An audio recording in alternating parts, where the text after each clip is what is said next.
Welcome to KXAN News Today. Here are your Thursday morning headlines. We can learn today what multiple law enforcement agencies found in a field in Pflugerville. Officers searching this yesterday telling us it is tied to Raul Mesa Jr.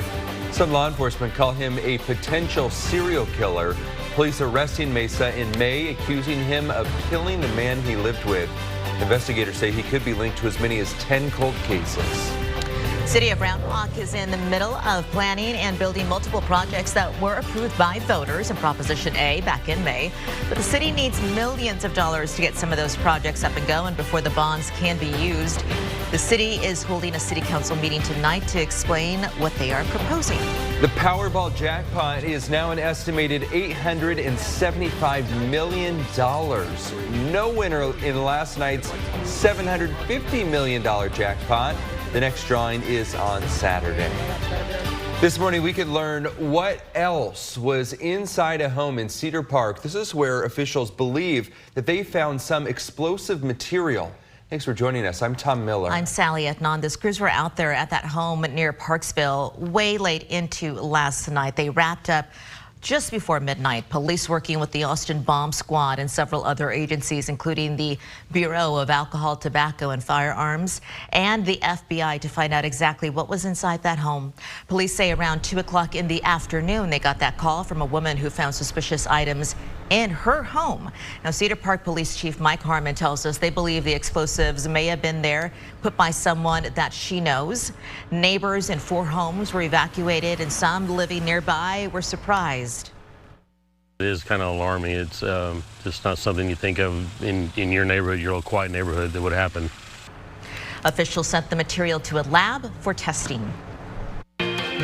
First warning weather with meteorologist Kristen Curry. Here's a live look outside. This is the view from Hayes County. Our Rock and Dirt Guard camera there in Buda. Not showing us anything too exciting. We do have some low clouds out there, but dry skies from Mason to Fayette County. Everybody going to see a dry day today. Temperature is just as warm this morning. We are in the upper 70s to low 80s. 81 in Austin, 80 in Burnett, 79 in Dripping Springs. Mostly above that 80-degree mark as you get east of I-35. Compared to yesterday, about 1 to 2 degrees on either side of how we started the day on Wednesday, but I would tell you most of us about 1 degree warmer, which means we are going to see another insanely hot day. I mean, yesterday we topped at 108 degrees in Austin. That was our hottest day of the year so far. Not often do we get above 105, but we certainly reached that yesterday, and today will likely repeat that with a forecast high of 107 and a feels like temperature at 112. An excessive heat warning continues for most of our area through 9 p.m. tonight for those heat index values up to about 114. And again, those actual air temperatures could creep up to about 107, 108 today. So coming up in your first warning forecast, we're nudging up the temperature just a little bit more. We've got a string of record heat expected in the 7-day forecast, which unfortunately ties in to that third bullet point, and that's the wildfire concerns that are starting to increase on us later this week. And we'll talk more about that here in just a few minutes. Also wanted to tell you about some breaking weather news from yesterday. Several tornadoes touching down just outside of Chicago. Extensive damage reported in that area, including large trees being snapped, damaged roofs out there too, I should say. Now, yesterday's weather set off emergency storm sirens, and in nearby Willowbrook, dark storm clouds filled those skies.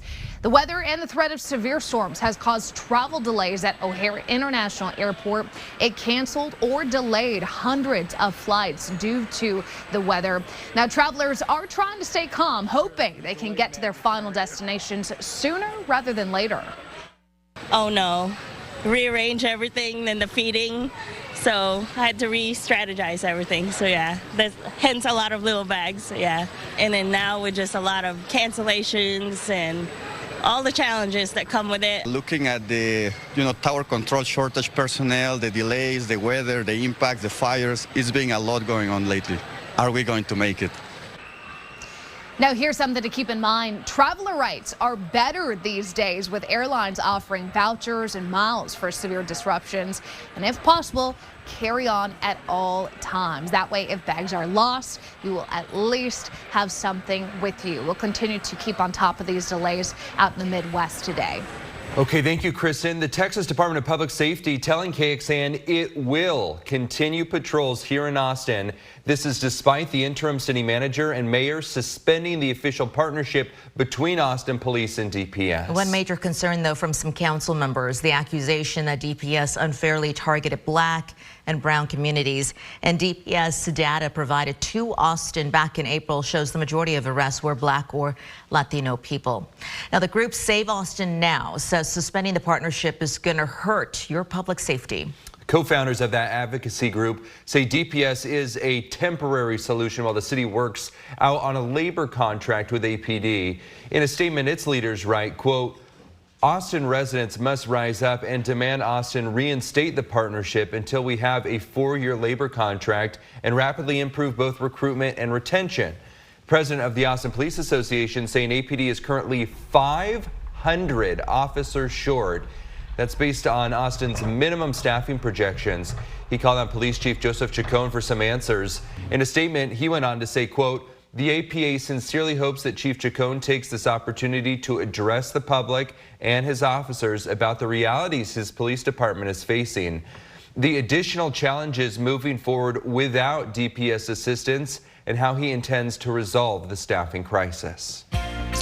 When could we see the property tax relief plan hit the governor's desk, and how is it going to impact school funding? And we're looking at how well a new border effort is working as these giant buoys are now being installed in the Rio Grande. Good morning, a live look outside. This is from Buda, a rock and dirt yard camera, and a live look on what is a warm start to this Thursday morning. Texas Senate unanimously passed some key components of the $18 billion property tax relief package, and this now heads to the House, where it is expected to pass today. Yeah, under the plan, homeowners will be able to exempt $100,000 of their primary home's value from property taxes. The current homestead exemption is $40,000. A key component of that deal, including $12 billion for compression, and that's when the state pays for what school districts normally collect in local property taxes. Districts in turn lower your local rates. And while the deal has broad support, some public education advocates have concerns about the sustainability in future sessions, given that the state had a $33 billion budget surplus this year. It is just changing the ratio between the state and the local share of funding. It is not increasing the total level of funding. So most of the school districts that are having problems right now, that are unable to keep staff, that are unable to provide pay increases in order to attract and retain staff, they're still in that same boat. This is not going to help those districts. Both chambers still have to pass the constitutional amendment required to enact these property tax relief plans, meaning that you, Texans, the voter, will decide come November. Austin's still working to clean up some camps belonging to those experiencing homelessness. Just how much it's spending on these efforts. How Round Rock hopes to get projects voters approved back in May up and running sooner than expected. Good morning. It is an early start here to this Thursday. You're up early as we take a live look outside. We appreciate you being here with us on KXAN News Today. You know, from creeks lined with trash and needles to mattresses under highways, the work to clean up Austin's homeless encampments, it falls on several city departments. Now, KXAN's Nabil Bermana uncovered how much the city is spending to clean the same spots over and over again. That's the camp. For more than a year, Jamie Hammonds has been documenting. I think somebody's living there right now. Every homeless camp he comes across, he takes note. And he says many look like this, piled with trash, mattresses, and syringes. It's just left unchecked, so it just keeps progressively over the months getting worse and worse. The city routinely cleans out camps and has been doing so since May 2021 when the camping ban went into effect. Now, when the city removes those camps from plain sight, a lot of the people living there move into areas where they can't be seen, like the woods here. And as you can see, this campsite has grown and there's a lot of trash. They spend thousands and thousands to clean it, but there is no enforcement. So it's re-inhabited within a week. Cleaning these camps isn't cheap. The bulk of the work falls on 3 departments: the Public Works Department, Parks and Recreation Department, and Watershed Protection Department. Overall, all three have spent about $3.5 million in cleanups in the last 2 years. I could see how the trash in some of the encampments and around the city from people experiencing homelessness can cause an uproar.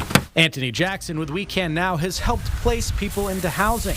He says not everyone enjoys living in these conditions, and many people keep a clean camp.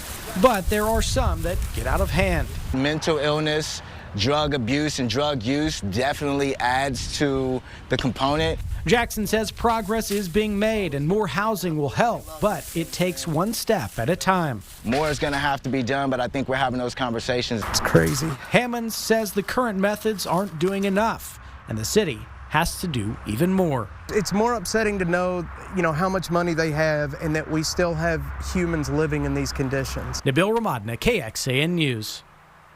Right now on KXAN.com, we are tracking exactly how many tons of trash has been picked up, breaking it down by month. As of June, cleanups have removed more than 85 tons of trash this year. Chipotle may be getting some assistance in the kitchen from a non-human helper. Yes, the company's testing out a collaborative robot called Autocado at the Chipotle in Irvine, California. Now, Autocado is an AI system. Oh, it's Autocado. Because I was thinking, there you go. It looked like avocado, and I was going to say avocado, but it's Autocado. Tomato, avocado, tomato. But it's extra. Okay. Autocado. Unless you didn't know. It's an AI system that can take up to 25 pounds of unpeeled avocados at a time. The robot stands them upright one at a time, slices them in half, removes the skin and pit. The peeled avocados drop into a bowl below, and there you go. The worker then takes over, adding additional ingredients and mashing the guacamole. Autocado. I love They this. sort of look like little cucumber slices. Yeah, they do. Something like that. Like, obviously, we don't want it to be taking anybody's jobs, but if we can make a little personal avocados that we can bring at home. That would be great. Right? Wow. To do the hard work? Wow. Yeah, or pick the perfect avocado. That's like the next Williams-Sonoma product. Yes, I know. It's like Keurig Autocado, right? Let me show you what's going on with your forecast here, because we are still talking hot temperatures. I mean, that probably doesn't surprise you, right? We are in the thick of it when it comes to summertime here in Central Texas. We've got dry skies out there now, a little bit of some low morning cloud cover, 81 degrees currently, but the humidity brings our feels like temperatures up to 87. It is going to be a warm morning and unfortunately a miserably hot afternoon, because yesterday's 108 will be followed by a forecast high of 107 today. Honestly, we're not going to notice a difference, right? That's still very hot. 107, 108 expected across Travis County. We've got a feels like temperature of 112. So let me stretch out your forecast heat indices across all of Central Texas, and you'll find a lot of us between about 112 and 114, unfortunately. So very similar conditions to what we felt yesterday, which means the alerts have pretty much stayed the same. It's a heat advisory in Gillespie and Blanco County. Excessive heat warning for everybody else. That's as serious as it gets, friends. There's nothing above an excessive heat warning when it comes to the intensity of a heat language kind of barrier here. This is the worst of the worst. I mean, even by July standards, right? We shouldn't be this hot. We shouldn't be this hot at all at any point in the year here in Central Texas. But because this high pressure system maintains its control of our weather pattern over the next 6 to 7 days, there will be 0 to no rain chances. I mean, you'll notice across the state, we look to stay dry over the next 7 days. And even the temperatures, there is very little day-to-day change. So we're talking 105 to 107 every single day for at least the next 7 days here. So an ongoing July heat wave, unfortunately. And you'll notice these little asterisks we've got from Sunday, Monday, Tuesday, all the way into Wednesday, indicating we'll either tie or break the daily high temperature record for those days. And then we've got several overnights where we'll likely do the same thing, upper 70s to low 80s. So maintain those heat safety precautions. We're really going to need to take this seriously. And what's crazy is it's not even just us here in Texas. Get this, more than 108 million Americans are under heat alerts, as July is on track right now to be the hottest month in recorded United States history. Now, just weeks and into summer, that hazardous heat, it's showing no signs of letting up. We've been warning you about that even here at home. NBC News' Aaron McLaughlin has the latest on the heat this morning ahead of today.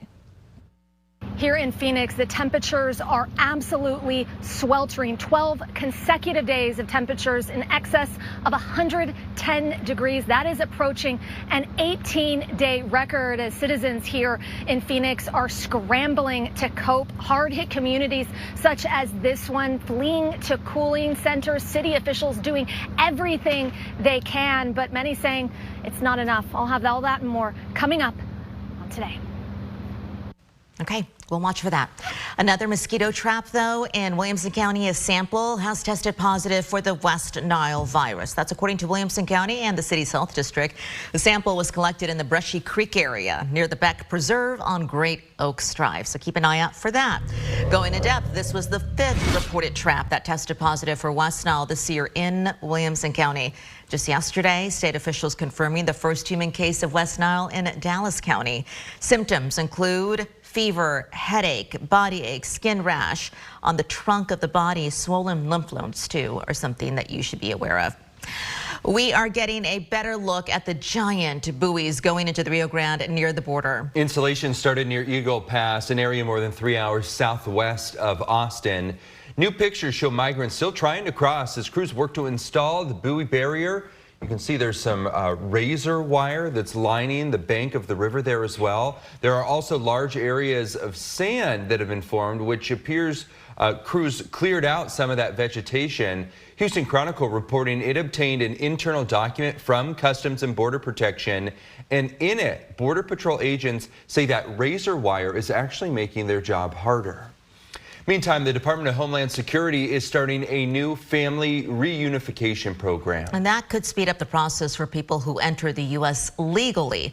The program is for qualifying migrants from Colombia, El Salvador, Guatemala, and Honduras who have family members who are U.S. citizens or they have a green card. They must have already applied to join their family here in the U.S. and they must wait in their home country, not the U.S. border. These are people who are already in the pipeline to come to the United States on an immigrant visa. And this program allows them to come to the United States earlier rather than have to wait for potentially years, which is the case for people who are stuck in immigrant visa backlogs. Migrants who are approved will be allowed to work in the U.S. for 3 years.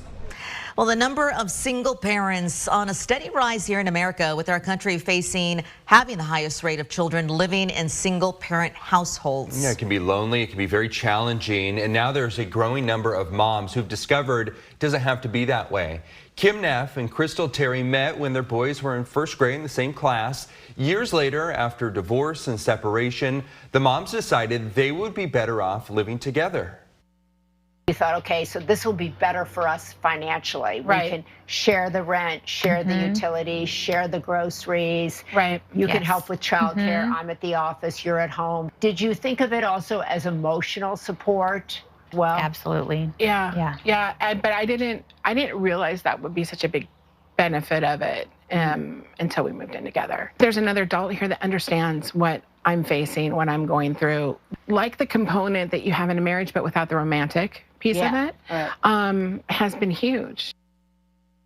Very interesting. Coming up next on Today, inside the Mommune, or a new living concept that's becoming a popular way to describe 2 or more moms living together with their children. Well, back here at home, there is now an ambulance at Hendrickson High School in Pflugerville. It's not to treat emergencies. This is an emergency vehicle that is giving students a hands-on lesson what it takes to become an emergency medical technician. The ambulance was delivered yesterday to the campus, and that's thanks to a $650,000 grant from the Pflugerville Community Development Corporation. It's one thing to be in a classroom. It's another thing to be in a real-time environment. And you know, the equipment, some of it that we bought was actually predicated on it being in an ambulance and trying to simulate that. And instead of simulation, now we've got the real thing. And because the classroom on wheels is so accessible, the goal is to expand the program in the district and bring it to several other campuses. Big 12 Media Days are underway in Arlington. It's the last time for the Longhorns before they head out to the SEC next year. As Jonathan Thomas reports, they're hoping to prove the voters correct who picked them to win the title. Per usual, Texas was the star of the show for the first day of Big 12 Media Days as the Longhorns are picked to finish first in the conference. And according to Steve Sarkisian and the players, the team has been training like one who warrants such expectations. In Sark's words, the team is on a mission, and that has been the case in every phase they've entered since the end of last season. I go watch our guys run every day. Nobody's surviving the run. Everybody's fighting to try to win the run. And when you have that mentality day in and day out, the moment never is going to be too big for you on Saturdays, whatever the game is. I feel like this year we're having a lot more fun with it. You know, we're not like, man, we got to go out there and in the heat and, just trying to survive. I mean, we're going out there and we're trying to attack instead of just trying to survive. We all understand how much everyone has worked, and that's why we play for each other, because we all want to win just as bad as the next person. I think we're more powered by love than we've ever been. I think we trust each other more than we ever have. I think we believe in what we're doing more than we ever have believed it. And I think when you mix those things together, it's really hard to stop that mixed with the amount of talent we have. Powered by love, that might end up on a t-shirt. Now, every team every year says this year things will be different, but these guys really believe that things will be different for them in the best way. We'll find out for sure starting September 2nd. From AT&T Stadium in Arlington, Jonathan Thomas, KXAN News. Thanks for joining KXAN News today. You can also listen to KXAN News Nightly every weekday after 5:30 p.m. for in-depth coverage on what matters most to you.